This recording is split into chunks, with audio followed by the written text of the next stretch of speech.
வணக்கம். இது புத்தகம் பேசும் நேரம். இன்றைய கதை முள்கரண்டியின் காதல் கதை பற்றி பார்க்க போகின்றோம். முள்கரண்டி ஒன்று வெள்ளியால் ஆன ஸ்பூன் ஒன்றை நீண்ட நாளாக காதலித்து கொண்டிருந்தது. இருவரும் மிக நெருக்கமாக ஒரே மேஜையில் இருந்தபோதும் ஸ்பூன் தான் ஒரு பேரழகி என்ற பெருமிதத்தில் முள்கரண்டியை பெரிதாக கண்டுகொள்ளவில்லை. முள்கரண்டி தீராத காதலில் ஏக்கத்துடன் ஸ்பூனை பார்த்து சொன்னது.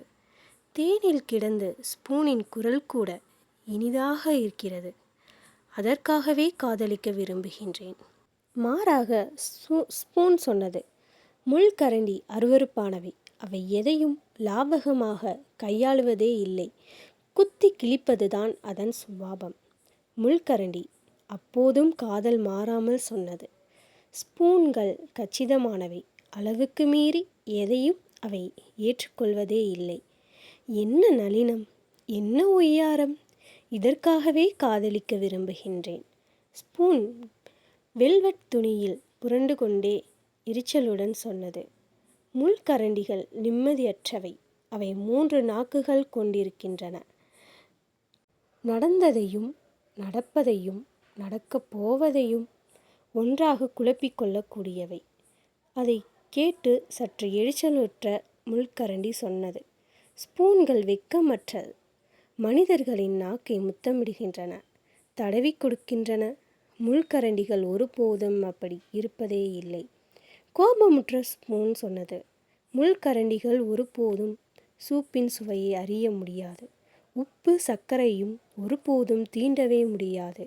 ஐஸ்கிரீமின் குளிர்ச்சியை ஒருபோதும் உணரவே முடியாது. பாவம், அர்த்தமற்ற வாழ்க்கை. 2 முகத்தையும் திருப்பிக் கொண்டன. வீட்டின் உரிமையாளர்கள் வந்து உணவு மேஜைக்கு வந்து சேர்ந்தனர். சூடான சூப்புக்குள் ஸ்பூனை தூக்கி போட்டான். முள்கரண்டியை ஆவி பறக்கும் இறைச்சியின் நடுவே குத்தினான். இரண்டும் மௌனமாகின.